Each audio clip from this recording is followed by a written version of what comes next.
Welcome to the Launch Pod, product management podcast from LogRocket. Today, our guest is Ryan Johnson, Chief Product Officer at CallRail, where he focuses on developing best-in-class technology solutions to solve real-world problems. Ryan previously held leadership positions at Banjo, now MiiM, a movement intelligence company, and Vitrue, a social marketing and engagement platform that was acquired by Oracle during his tenure. Ryan has experience in a variety of sectors, including online marketing, education, legal, financial services, and retail. On today's episode, LogRocket's VP of Marketing, Jeff Wharton, talks with Ryan about how to continue listening to customers even when scaling quickly, how to manage and apply customer data, and how to balance accelerated innovation with quality. So here it is, our conversation with Ryan Johnson. Ryan, thanks so much for joining today. Really appreciate you coming on and great to get to talk to you. Yeah, thanks for having me on today. I think today, we want to talk about over your career, you have been well positioned through a couple of companies to really be able to define your career, at least the past 10 years of it, by quickly scaling companies as a product leader. Most recently, you're at CallRail right now as the Chief Product Officer. Before that, you were at Banjo, which I remember reading about in Wired magazine, actually. Most recently, like I said, CallRail scaled quickly. You've 10x'd revenue since 2017. What we really want to talk about today is how do you make sure that you are maintaining that great customer experience through that speed of scale? And how do you scale and keep things organized throughout that? I think every company is definitely different when it comes to their growth and how they scale. Some of the uniqueness with CallRail was really the founding of the business. It was very bootstrapped, didn't raise a lot of money. So there was not that innate need to grow at all costs that I think we've seen that change over time now, where companies have to be profitable and sustainable. And I think at CallRail, what the founders instilled with growth is, hey, we want to grow fast, we want to grow efficiently, but we're going to be more thoughtful about it. And I think the best indicator was when I joined almost 6 years ago, the organization was made up of homegrown, for the most part, product managers that came from different parts of the business, which typically are the best product managers, right? The ones that come from support and success and sales and understanding customers. But it was the whole reason for bringing me in is to okay, we need to scale. We need to continually deliver software faster than what we were before. We need to continue to deliver value, and we need to do it in a manner that doesn't kill the startup mentality and the culture, but has rigor and predictability and all those types of things. So I think for me, I've been fortunate enough to have people that support me at the top. I think that's half the battle, because there's changes that you need to do in order to accommodate that growth. And it could be from hiring, how you organize teams, how you plan work, how you do road mapping, what tools do you have in place for metrics and success and all of those types of things. I've been fortunate enough to be with some really good companies that have supported that and really spend my time and focus of how do you continue to grow the business at a faster pace, but while delivering incredible product and value to your customers. Yeah, it makes sense. And we were lucky enough to have you do a spotlight interview with us as well a couple of months ago now. Looking through that, I think you specifically pointed out a couple things, because correct me if I'm wrong, but you talked about the product that is CallRail has really increased in scale quite a bit in the time you've been there. You've added capabilities, but one of the big selling points has always been that great ease of onboarding, simplicity of use. So how do you add more capability while maintaining that? And you talked about how do you listen to customers? How do you innovate on product and a couple other things? Can you maybe go through how do you use that data and how do you leverage that to continue to grow the product but not mess up what's important? So I think at the core, probably not shocking to the listeners, is listening to the customers. And that becomes difficult as a company grows. On CallRail, you mentioned it. Today, we have almost 200,000 individual businesses, 36,000 billable companies, because we have the one-to-many thing. And that's a lot of voices and a lot of diverse voices, right? The customer base is anywhere from a marketing agency to a plumber to a real estate agent to an attorney to a physician's office, on and on and on. And it's paramount to continue to listen to your customers as you grow, and making sure the secret sauce in the early days of CallRail was really a lot of that self-service, being able to get set up and allow these small, medium businesses to get to value very quickly. So you have to listen to them. You have to understand, hey, these are busy individuals. You got to show them value as quickly as possible. and continue to get that data in, whether it's ad hoc, like, talk to as many customers as you can, whether it's LinkedIn or talking with friends in support to hop on calls with people, to kind of more sophisticated looking at customer behavior and then triangulating, okay, they're saying this, but they're doing this in the app. Does that make sense? Does that not make sense? And refining it from there. I think data becomes a really critical part of it over time. I think with a lot of technology startup companies, a lot of it is gut feeling and intuition, and that really works out well for the best founders and early employees.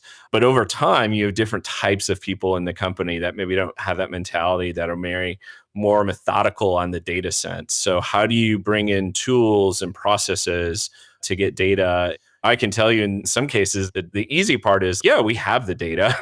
The hard part is, what do you do with it? Where is it accessible? How can I do it at scale? How can I cross-reference it with this other data? And certainly things like, if you think of engineering, product design, and the data that we have about user behavior and comparing that to support tickets and those types of things, it gets pretty complicated. So you really have to grow efficiently there and use tools and get the most value out of it that you can that makes sense for your organization, which can be really tough. There's a bunch of tools out there, so you can get shiny object syndrome a little bit on the latest and greatest. So you have to temper that. And then I think the other thing that we talked about is really like what is happening in the market and what is happening to our customer base that we can help from an opportunity perspective. What new challenges do they have? What new opportunities are they seeing? And really trying to, as you build and scale that platform, figure out, okay, here's new value that is ancillary or directly connected to your core platform, but you're kind of meeting them where the market is going. And it's really tough, right? One is you don't really know.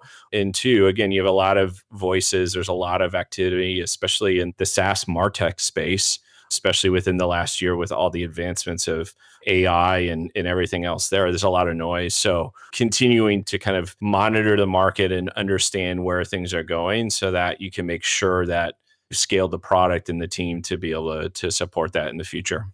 Yeah, the MarTech space, I think the scaling of that over the past decade has been wild, right? If you look at the graphs, it kind of started with what seemed like now a very tame 100 companies on, now have thousands of orgs. And how do you keep abreast of what that means for your customers? That's right.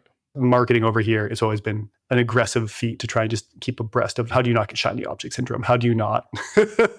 How do you focus on things that matter? Also, I think you mentioned a couple of minutes ago, right? Like you started with a homegrown team. You didn't come in and hire a bunch of seasoned PMs. You didn't walk into a team of people who had been doing product for years and years. It was people who were passionate, who wanted to understand the customer and what you at CallRail could do better to serve them. But how do you scale with that, right? Like the problem you run into is you have the passion, you have the love of the product and the understanding. Like you said, you were brought into scale. So how did you foster a culture in the product team to build, the things you needed to grow the org and grow the company, while at the same time maintaining that passion and maintaining the things that made the org great when you walked into it? I think it started with trust, to be upfront, like, hey, some things are going to change and these are for the better and it's going to be difficult. I'm here with you on this journey. I was fortunate enough, kind of my first hire was someone I worked with before that was seasoned. Bringing him in helped out, where they're like, oh, okay, here's someone that has been a product manager for a number of years. Seeing that behavior, at least with one individual, really helped out as well too. But I think it's just resetting expectations and defining. It sounds silly, but I think still today, some organizations, they're like, what does a product manager do? Like, we're still in that phase of defining like what we do for a living sometimes. And so I think that's the first part, is culturally saying, this is what a product manager does. At CallRail, it's someone that is innovative, that wants to have an impact on the customer and on the business. They're not a project manager. They are a product manager, and they have to work cross-functionally with go-to-market teams and listen to customers, all those. So I think step one is, here's the expectation, and then we're going to help you get there. And that, by the way, it's a good thing that you don't have all this experience, because you may be bringing bad habits as well too. And so I always refer to this story at a company I was at over almost 10 years ago now, called Vitrue. I was actually on the engineering side. I was an engineering manager. And our VP of engineering hired all different types of engineering manager. I was never an engineer, but I was an engineering manager managing engineers. Another engineering manager was really good at project management. Another engineering manager was a developer in the past. And so I saw like, hey, we have all really different backgrounds, but we're in the same role as an engineering manager. And it was profound at the time, but our VP said, listen, your goal is to deliver software.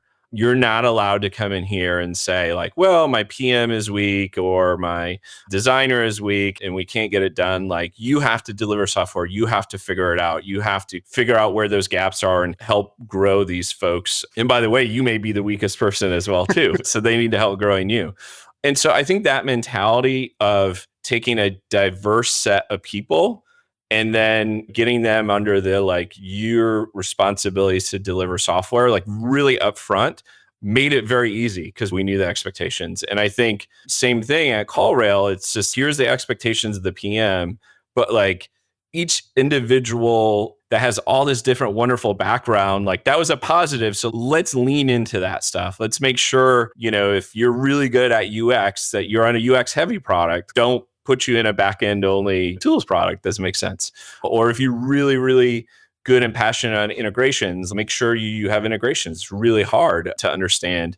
And so really scaling and building the team philosophically, I'm like, I want the most diverse set of people out there and set these expectations of what we think success is. And it's pretty amazing what you can do. It's not easy. There's certainly lots of challenges that go along with that, with having people with such different backgrounds sometimes.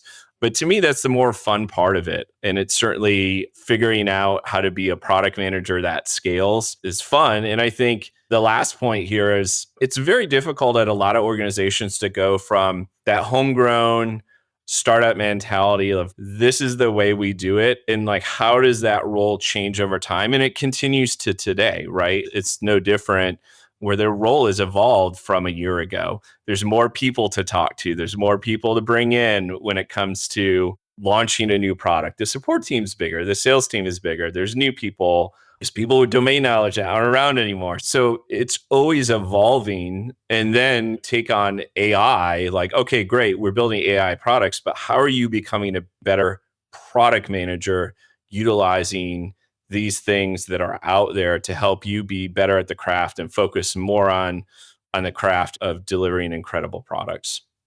You mentioned part of it is matching the right project to the right person. It's interesting. I heard a couple of weeks ago, one of the CPOs I got to talk to through all of this, she described the role of the CPO as finding opportunities and matching those opportunities to the right people. I just thought it was such an elegant way of talking about leadership, especially in product. It's just funny hearing that recur with you. Absolutely. I always joke, and I'm only half joking, I'm the worst product manager at CallRail to this day as CPO. Really am. But to me, that's a measure of success because the team that we have of, wow, these people are aligned to their skill set and they're really good at what they do and they should be much better than me. Yeah, that's the goal, right? Every day we meet with the marketing team across LogRocket and they're bringing stuff forward that I've never thought of. I never could even fathom how we get there, but I try and make sure I'm the worst marketer we have here, and it's worked pretty well. I don't tell our CEO that. I feel like that would get me in trouble. But keep that out of your annual review, right? Yeah. But that kind of goes back to between all the data you guys are collecting and the focus on how do you maintain great customer experience, but you want the product to do more. You need it to do more over time and expand. Yeah. And this great kind of culture you've set with innovation and this kind of team of homegrown people evolved. Maybe you can walk us through what that looks like from a result standpoint. Like what's, a feature you've launched that came from this kind of insight from these great people and the kind of data you've been able to pull out of customers and analytics and all that kind of stuff. Yeah, I think the most recent one happened about this time last year. We had gone through considerably strong growth from a volume perspective. So if you think of the amount of phone calls and conversations that have dramatically gone up over time. And the first experience that you're hit with as a customer is, for lack of a better word, of what we call the call log. And it's very simple, like what's happening on these phone calls. It's a log. But if you have tens of thousands of phone calls that are happening across tens of thousands of hundreds of customers, and they're all accessing it daily at the same time, it starts to put pressure. So we started to see in metrics like, hey, for some of our biggest kind of agencies and this type of stuff, like they're going to our main page of value and it's not working like it used to before. Mhm. And it's really concerning. It was like, oh my gosh, like it's causing other scaling problems within the platform, but it's also their experience is degrading from something that was just automatic and super performant and all that. And so very quickly, we had always had this project, we called it the dashboard. Like they should come in and have more of a rolled up, elegant dashboard that has notifications and things that they should take action on or items that they should know about a new feature that launched, those types of things. And so we had this out there. It was deprioritized for some time. And I had a team come to me that says, listen, we can do this. Like we can reduce the pressure to this page, which is overall better customer experience. But now here's all this value that we can give to our customers that they weren't getting before. It's much more delightful to look at if you think of dashboards and those types of things versus a single kind of graph or log. And they deployed something within like less than 45 days. It was wild. And so from a data perspective, you see the platform get to a really healthy level because you're not stressing this page out that didn't make sense anymore. You've delighted the customers because now they're seeing things that they didn't see before. So they're seeing kind of like these rolled up metrics and different types of visual kind of widgets, if you will. And so that was like delightful. And then I think what was kind of amazing, we had this silver lining of we had this little area that was notifications to customers that they should take action on immediately. And we've had these via email and browser extensions, all that. But you know how that goes. You ignore the email, you dismiss the browser extension, everything else.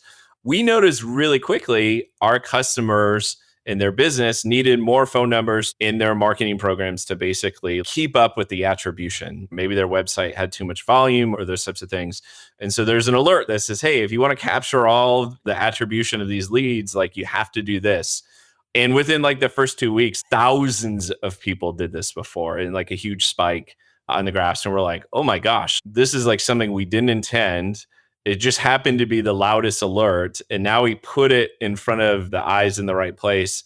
And now it's beneficial for the customer because now they're actually able to take immediate action to make sure that they don't miss that valuable attribution. So it was a very bottoms up team innovation. Let's figure out this problem. We see all the data, we see the challenges, but then it had all these other positive benefits to the customer as well. How did the team go through and figure out, right, what's the most important, what these customers want to see, what do they need to see, what's actionable, what went into kind of figuring out the nuts and bolts of what that dashboard is going to look like versus kind of the previous page? Yeah, I think one is looking at data of customer behavior. So what reports are they looking at the most often and the volume of these other things besides the call log? Because if they continually are going to the same report, okay, like put it in their face, make it easier for them to access. So kind of like basic data, I think we would all look at.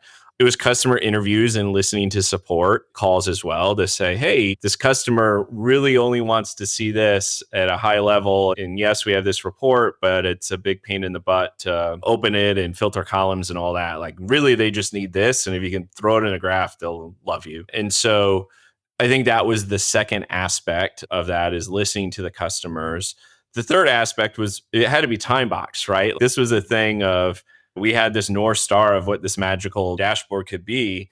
We didn't start on it, but now we have this forcing function of like, hey, some of our clients are experiencing a degraded performance and it's not getting any better and we don't have any other solutions. So here's a time box. Then they took those two other components and said, okay, what can we do in 45 days? What has the biggest impact? And then we can go and build on that, which of course we've done and we continue to do that. But I think those were like the forcing functions of data. What are they accessing all the time from a behavior? Talking to those customers both proactively and reactively as they come into support and hearing those things. And then finally saying, okay, this is the hand we're dealt. Like we really need to do this. So how do you fit it into 45 days? But you're still pointed to that North Star mission in the long term. I love that, the time boxing and how do you get it done in a concise amount of time? It's worth this much. I'm struggling to remember what company it was that said this, but someone, again, a product leader I was talking with recently, talked about they don't assign things points in that they don't look at it backwards from we want to do this and we think we can do it in this long. They look at it from a standpoint of we are willing to spend this much time on it. And if we can't, then we're not going to spend more time. If we think it's only worth 15 days of commitment, we're not going to spend 45 days doing it. So I love the 45 day, what can we ship to do this and help people here in 45 days? Time is our most limited feature everywhere. You can raise money, but you can't. Can't raise time. So that's great. You were able to look at the data you guys had, work with the team to figure out what you could do. And I think that's a recurring theme that I've seen in the market is we talked about the MarTech market just exploding. There's probably 1,000x vendors than there were 10 years ago. And same for product and same for analytics. And what we've seen is it's not really a matter of people don't need more data. I think people are overwhelmed by the amount of data they have. It's how do you help them action it? How do you show them, like you guys saw, what are the things that are actionable right now? And people were drawn to that, it sounds like. Yep. So how do you continue to do that? And it's something we've seen a lot of luck with too, is how do you find the signal and noise and how do you help people not have to sit there and be data analysts, but just be able to pull the insights out there to be most actionable. So in that vein, continuing down that vein, talking to customers, looking through analytics, all of that can easily become overwhelming. You guys have, what you said, 300,000 customers? About 200,000 customers, yeah. I'm sure you could have your entire product team do nothing but talk to customers in full time all day long and not even touch a majority of them. Or you can always go down a rabbit hole of analytics, right? That's something people seem to still be struggling with is what's the most important bits and what's just extraneous. We went through a couple minutes ago, the long list of how you guys look at all this stuff. But how do you actually build structure around it? How do you set it up so you have a consistent vehicle to go talk to customers or a consistent way to use analytics? And how do you prioritize that data so you're not maybe overweighting one or the other or just spending all your time talking to your 200,000 customers, for instance? I think it's something that continually evolves. I feel it's just never ending.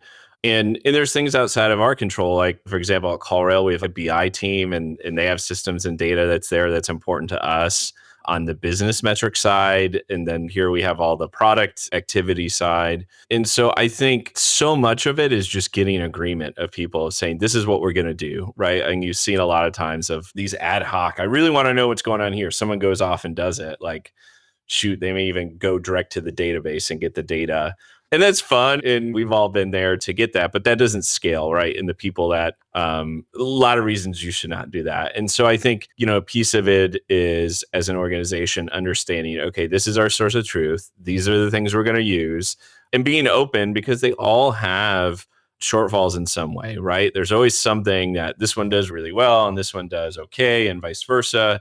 And so I think a piece of it too is the getting out of the utopia of, it's going to solve every types of user's desire in your company. The information that the PM wants is very different than the information the CEO.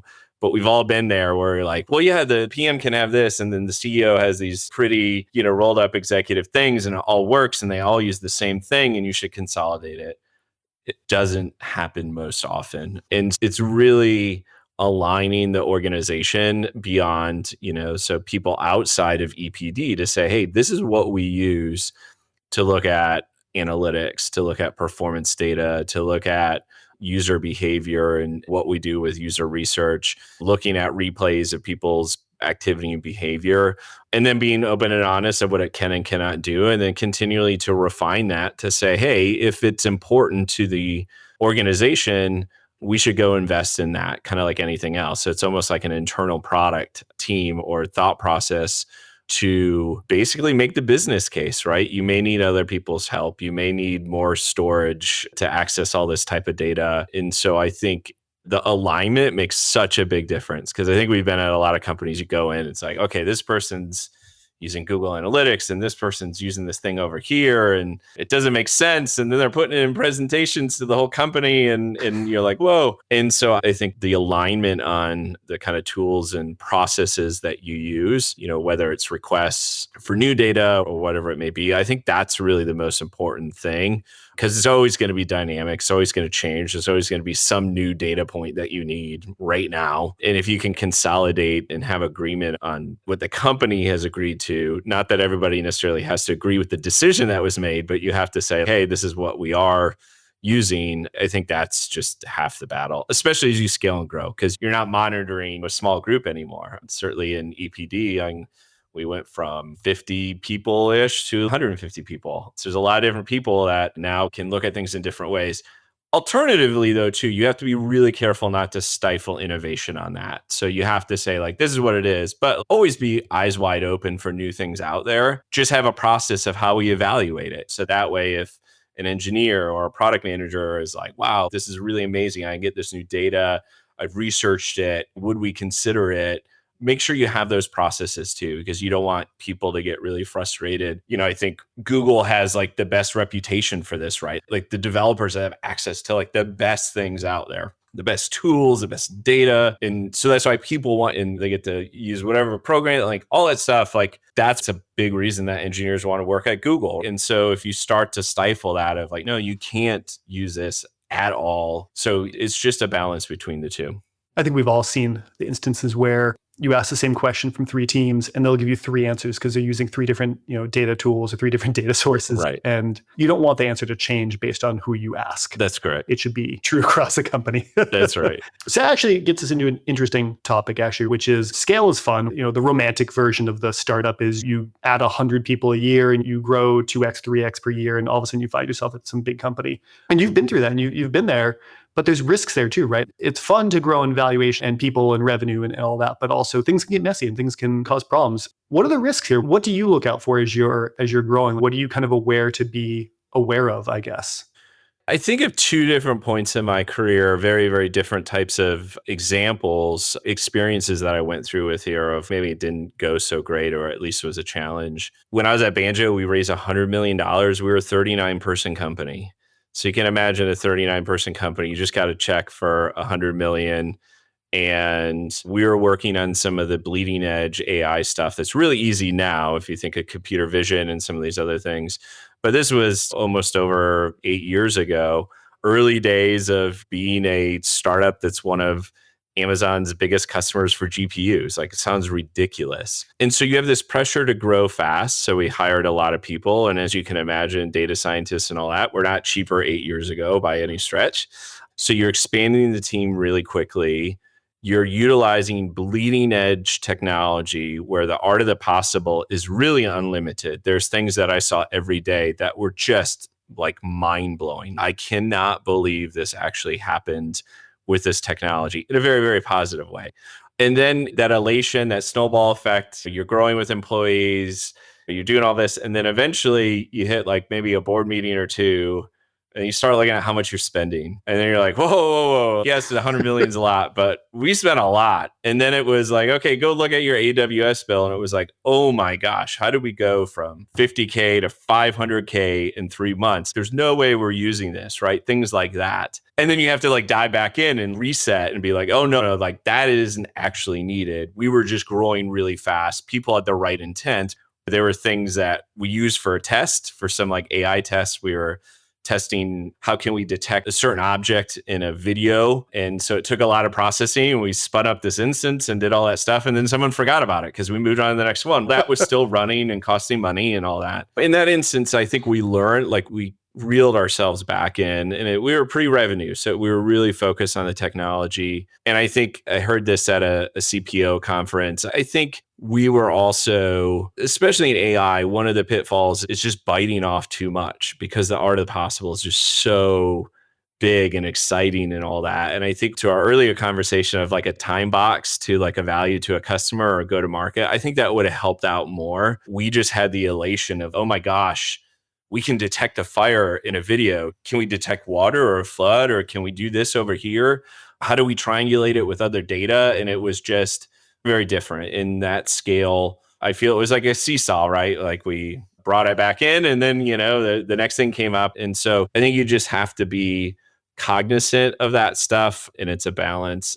My other example, this is a publicly traded company, Kaplan Higher Education, and they went through a digital transformation. This is almost 13, 15 years ago now, where they were going from waterfall software development to Scrum.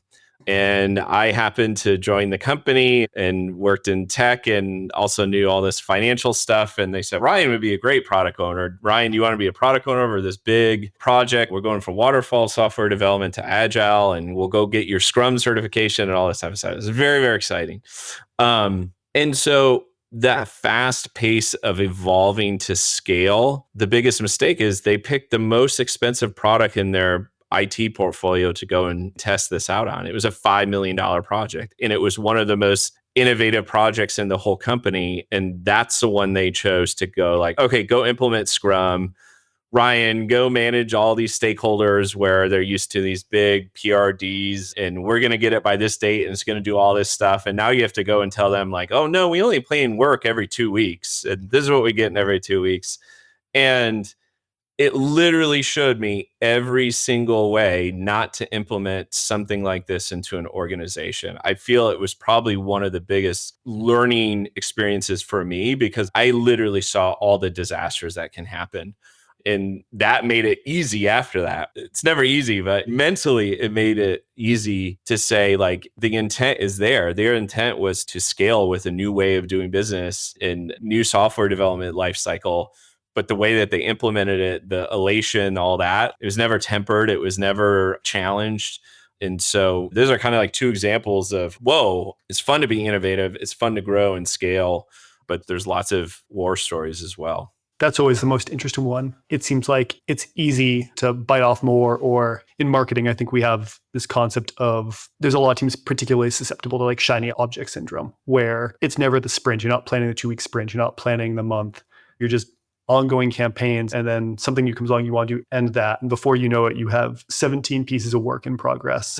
and I think you talked about it here, but I've definitely found the best things I've learned, like the most impactful things I've learned to running an org and how do we accomplish more is treating my failures. Where did things fall down? Where did things break really badly? What were the dumpster fires? Things go mildly bad. You can learn a little, but the worse something goes, potentially the more you can learn. And that's right. And why I love getting to do this podcast and talk to people like you is we run marketing here like a product. We run sprints, we do capacity planning, we make hard decisions. But I wouldn't have ever learned that if I hadn't seen and been at marketing orgs where we try to do too many things and just everything goes mediocre because you do too much. Or like you said, you try and do it to your biggest, shiniest, most important product and you don't test it and suddenly you find a huge scale problem. Yeah. So it's always good to learn. I've now been able to say I'm the worst marketer at LogRocket and that I learned from dumpster fires.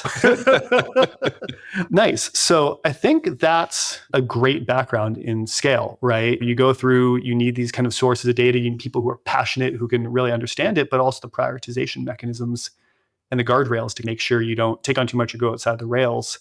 But that actually leads us into, I think, one last bit. We're rounding up. I don't want to have this thing go on forever, but it's a little well known that you're a bit of a speed junkie and you like to drive cars. And I get yelled at by my kids all the time that I have a lead foot and they're always saying, how fast are you going? But you actually do it on a track. Yeah. Which is great. Yeah. So first of all, if we apply a product mindset to it, what is the difference there? What's the difference between just maybe driving a little quickly when you're on the street versus, how do you think about it and structurally think about on a track and what's really fundamental there? It is so different. It's hard to articulate from your normal highway to a track at velocity. And interesting enough, there are a lot of people that do what I do that are product managers that I've met. My instructor, Alex, I spent the whole day with him when he's learning, my first time out. And I finally just said, hey, what do you do for a living? And he's like, I'm a product manager. I was like, oh my gosh, like I'm a chief product officer. And so I think our interests in going faster, so much involved into it, right? Because the car is a product. And there's all this data, right? If you think of tire pressure and even temperature of your tires and the temperature outside and how it affects fuel and air mixtures and all these types of things, there's like a ton of similarities of how we think about data and inputs. And in this case, it's essentially to try to go as fast as you can in a safe manner. And just the dumpster fires we were talking about, I've had a few myself. Probably the last incident I had, I was actually with an instructor they call it a check ride. So this is the hey, you get to go up another level in experience and being out there with different run groups. And we just started, we're going down this back stretch. I'm probably doing 120. I let this Corvette pass me. His brake line is leaking and sprays brake fluid all over my car. And that wasn't necessarily horrible. I was able to start slowing down. The challenge was my automatic windshield wiper that senses rain kicked on. And this caused the wipers to basically smear brake fluid to the point where I could not see out of the front of my car on a racetrack. And that was scary. It was also like, of course, this is going to happen when I'm with an instructor out there to move up the next run group. I was able to safely pull over, finally got enough of the washer fluid to take it off. And then, of course, you get back into the pits and they're like, you can't have brake fluid on your paint, it will ruin it. So here I am, like washing my car in the pits in front of all these other like race cars and other things. Super embarrassing, even though it wasn't my fault. I think it has a lot of similarities to the things in technology and product and how we build product, how we think about it with data, and that things are going to go wrong. And I think the big difference is on the track. Like if they go too wrong, you can result in crashing your car or injuring yourself or both, which are really bad outcomes that no one wants. And that's the principle. Go out, have fun, be able to drive your car back. There's no winner in those track days. And so I think it's also that, we talked about balance a lot. It's the balance of going fast and being safe. And I think in product, it's the balance of being innovative, but having like really quality product out there that works for the customers and those types of things. So I think that also has a segue into my tracking obsession of balance, although I think the mistakes could be a little bit worse on the track. But nonetheless, lots of parallels. And so I'm not surprised as I meet product managers and product leaders on the track and that we're gravitate towards that in this odd way. There's got to be something there about driving blind and trying to resolve product issues blind or stuff. But the funniest thing is that it would be one thing if it was user error. We think in software user error. If I would have flicked on the windshield wipers and caused it to do that. But it's funny, it was a automatic triggered design in the car to do it that actually made it worse. And I think there's lots of times when we develop products, the same thing. The intent was good. The intent of that is really good. I don't have to flick on my washers when it rains. Awesome. There are instances where there's something you don't want on there that make it way worse. And I think it's the same thing if you think about our users and SaaS and those types of things, that like the intent could be good, but maybe this is one of those like edge cases of what happens if something that isn't water gets on there type of scenario. Seems like a good case for customer feedback for the car company. I wonder what their process is. I think that's a great place to end this metaphor of racing and product. And I'll be honest, I expected to take the metaphor a little bit, but you really took that one home. So let's end on a high point. Sounds good. That was awesome. Thank you for taking the time to do this today, man. I appreciate it. Had a lot of fun. I feel like I learned a lot, and hopefully we can talk again. Yeah, same here. Thanks for having me on. It was really enjoyable and excited to do it again in the future.